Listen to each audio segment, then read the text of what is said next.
हम सो चुके हम खो चुके, हमको भी जगना चाहिए। अब जागरण के दौर में सबको भी बढ़ना चाहिए।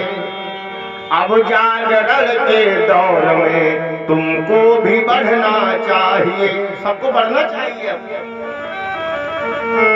शिक्षा के दरवाजे बंद थे, अब खुला है। शिक्षा पढ़ने पर पहले पाबंदी थी, अब दरवाजे खुला है, पढ़िए। बाबा साहब जब पढ़ने के लिए गए तो मास्टर ने भगा दिया, और आज मास्टर आता है और कहता है कि अपने बच्चे को स्कूल भेजो।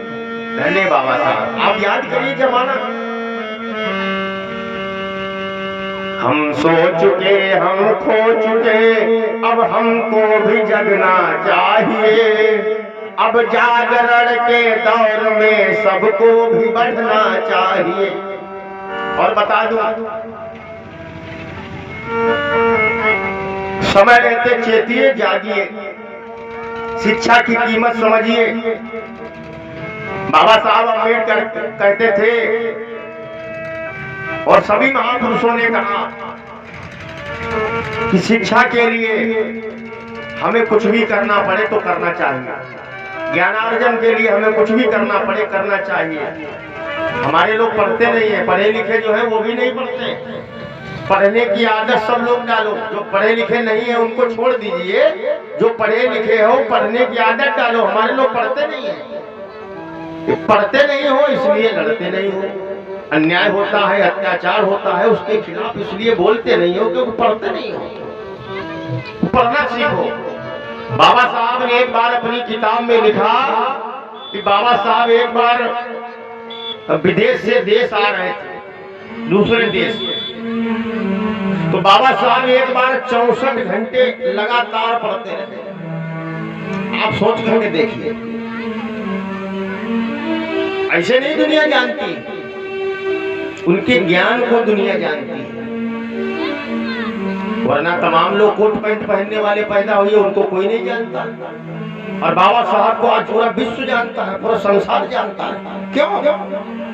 तो बाबा साहब ने लिखा कि मैं 64 घंटा लगातार पढ़ता रहा, और तभी किताब बंद किया जब वो किताब के पन्ने खत्म हो गए। 64 घंटा लगातार, 18 घंटा 20 घंटा बाबा साहब रोज पढ़ते थे। हमारे लोग 2 घंटा नहीं पढ़ते हैं और कहते हैं जय भीम। जय भीम कोई मंत्र नहीं है, जय भीम तो एक विचारधारा है। जय भीम तो अपने आप को बदलने की चीज है। जय भीम इस देश में परिवर्तन का नारा है। हम सो चुके हम खो चुके, हमको भी जगना चाहिए। अब जागरण के दौर में सबको भी बढ़ना चाहिए। और बता दूं, इस दुनिया में पैदा हुए हो, ये कर्म क्षेत्र है जहां बैठे हो, यहाँ कर्म सब कुछ है। भगवान भक्ति के भरोसे जो नर यहाँ पर रह गए, अपमान का विष घूंट पीकर जिंदगी में रह गए। हम सो चुके हम खो चुके, हमको भी जगना चाहिए। अब जागरण के दौर में सबको भी बढ़ना चाहिए। अब पीर पर्वत बन चुकी, अब पीर पर्वत बन चुकी, ऐसे पिघल सकती नहीं। अब इन संघर्ष के कोई आजादी तुमको कभी मिल सकती नहीं। अब पीर पर्वत बन चुकी, ऐसे पिघल सकती नहीं। अब इन संघर्ष के कोई आजादी तुमको मिल सकती नहीं। बाबा साहब ने संघर्ष किया, पानी पीने के लिए संघर्ष, हक अधिकार दिलाने के लिए संघर्ष, बढ़िया कपड़ा पहनने के लिए संघर्ष, बोलने के लिए संघर्ष, कुर्सी पर बैठने के लिए संघर्ष। हम कहाँ कर रहे हैं संघर्ष? तो आने वाली पीढ़ियां निश्चित रूप से गुलाम हो जाएंगी दिमाग से। इसलिए माताओं बहनों, मैं बार बार कहता हूं कि अपने बच्चों पर ध्यान दीजिए, इन्हें संस्कार अच्छे दीजिए। समाज में तब लोग कहेंगे कि भाई किसका बच्चा है।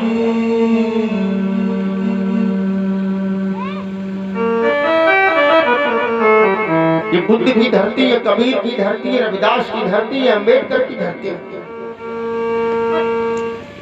आज इस धरती पर युद्ध दिखाई पड़ता है, बुद्ध की धरती पर युद्ध। अरे बुद्ध तो युद्ध रोकने के लिए अपना घर छोड़ के चले गए थे, आप कथा में आगे सुनेंगे। बुद्ध ने अपना घर, सिद्धार्थ ने अपना घर क्यों छोड़ा?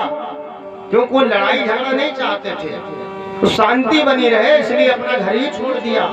बोले लड़ाई झगड़ा ना करो, मैं ये घर ही छोड़ करके, नगर छोड़ करके, कपिल वस्तु छोड़ करके जा रहा हूं। ये थे बुद्ध। और आज बुद्ध की हम कथा सुन रहे हैं, तो इस पंडाल से एक संकल्प लेके जाना कि हम अपने जीवन में बुद्ध के विचारों का पालन करेंगे। मैं गारंटी लेता हूं आपका कल्याण होगा।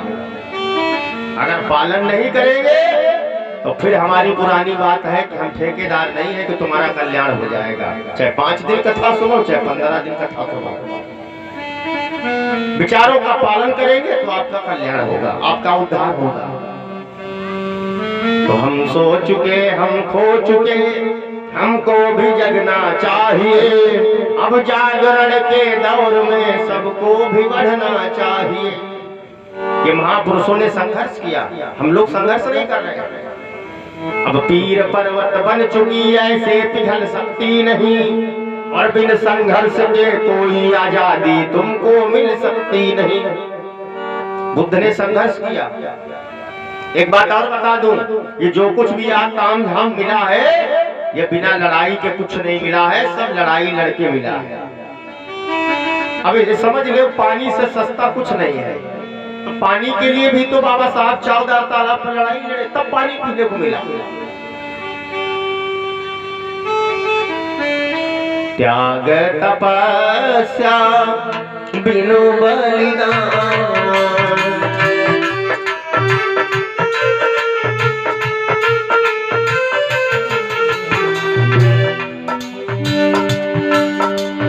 त्याग तपस्या बिन बलिदान, और जीवन में नहीं कुछ भी पाना।